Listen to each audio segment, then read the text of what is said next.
Rigolez pas. Tout sera au même niveau, avec le masque.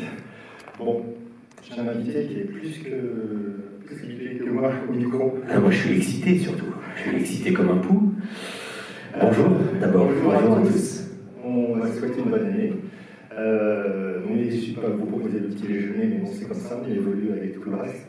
Moi, je suis hyper content. J'ai que de la chance de retrouver plein de visages, entre les amis puis les habitués qui se constituent à chaque numéro. Et de commencer l'année avec ce film-là, avec cet invité-là. À chaque fois, j'étais très touché et gâté par les invités. Je vais aller vite.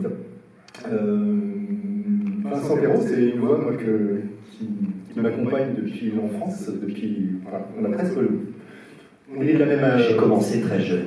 On est de la même décennie, les années 60. Voilà. Et moi, je suis un auditeur d'RTL. Voilà. Il y a quelqu'un qui a beaucoup compté aussi dans ma cinéphilie et qui nous a quittés il y a plusieurs années, puis qui est une super édition, c'est Raymond Forlani. Ah oui. Donc voilà, ma cinéphilie est passée par certains passeurs comme cela.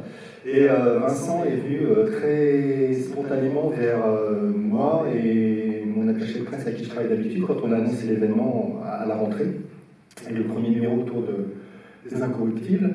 Et il a fait un petit sujet dans son émission sur RTL. Et à l'occasion, il avait fait une petite interview, je lui ai vraiment lancé une grande bouteille en me disant voilà, il sera obligé de répondre. Et je lui ai proposé de venir présenter une séance. Et nous voilà. Donc je le remercie.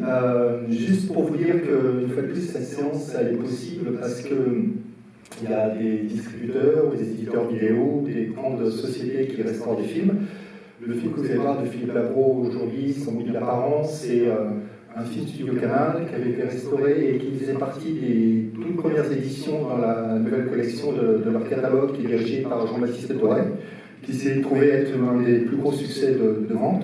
Il faut dire qu'il était invisible depuis très très longtemps. Ouais. Il était très attendu et quand cette belle édition est arrivée, tout le monde s'est jeté dessus. En plus, c'est vrai que si vous avez l'occasion si vous appréciez le film, vous avez envie de prolonger le moment, il y a un super bonus, il y a un entretien de 3/4 d'heure avec Philippe Labro. Jean-Baptiste a toujours à chaque fois une préface et puis des bonus ou des archives. Donc là, c'était une belle édition. Je vous vois. C'est comme tu veux. Voilà. Je te laisse dire un petit mot, on changera plus longtemps après. Vous allez voir, pour moi, c'était comme une évidence. C'est aussi un souvenir d'enfance, un film qui passait souvent à la télé avant. Et qui n'est pas une évidence dans les grandes BO de Morricone, mais vous allez voir, vous retrouver tout son style, et notamment des moments sifflés. Voilà. Oui. Je te laisse la parole. Aussi. Bon, alors, je crois que de toute façon, on pourra bavarder les uns avec les autres à la fin du film, donc soyons rapides au départ. Juste pour vous dire en gros pourquoi j'ai eu le plaisir de choisir ce film. D'abord, j'avais très envie que ce soit un film de la période française de Ennio Morricone, qui est quand même très important, très riche, très varié. Je me suis dit que dans cette salle mythique du Max Linder, un dimanche matin d'hiver, sous la pluie, avec le Covid, déjà, c'est formidable que vous soyez si nombreux et tout cela. Et je me suis dit, quitte à vous faire déplacer un peu, il fallait peut-être pas que ce soit un film qu'on ait vu 36 fois à la télévision, mais quelque chose qui soit un peu une rareté, mais qui ait l'envergure et le panache d'un vrai bon film, et qu'on ait envie, tant qu'à faire, ensemble, de redécouvrir. Et 100 mobiles apparents, dans cette période française, justement, a toujours fait partie des films pour lesquels j'ai eu une tendresse particulière, parce qu'il y a un casting absolument exceptionnel. Je ne vais pas vous les citer puisque vous allez les voir au générique tout de suite, mais pour l'époque, on est en 72, on a affaire aussi à un jeune metteur en scène, parce que Philippe Labro, à ce moment-là, n'a tourné qu'un seul long métrage, Tout peut arriver, quelques années plus tôt. C'est son premier gros film avec un gros producteur, Jacques-Éric Strauss.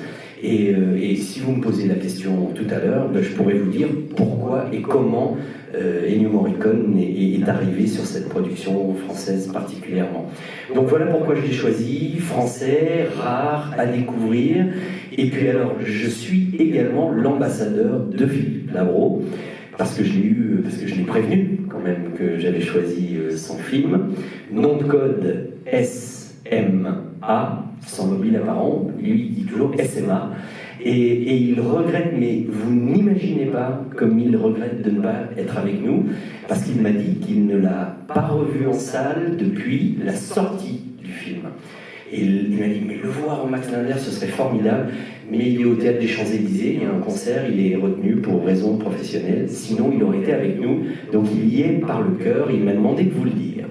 Donc le mieux c'est peut-être de voir le film, puis si vous voulez, après on peut échanger un peu sur Ennio, et parce que je l'ai interviewé 3 fois, je le connais un peu, et puis j'ai 2-3 bricoles à dire si ça vous intéresse. Voilà. Merci beaucoup, Vincent.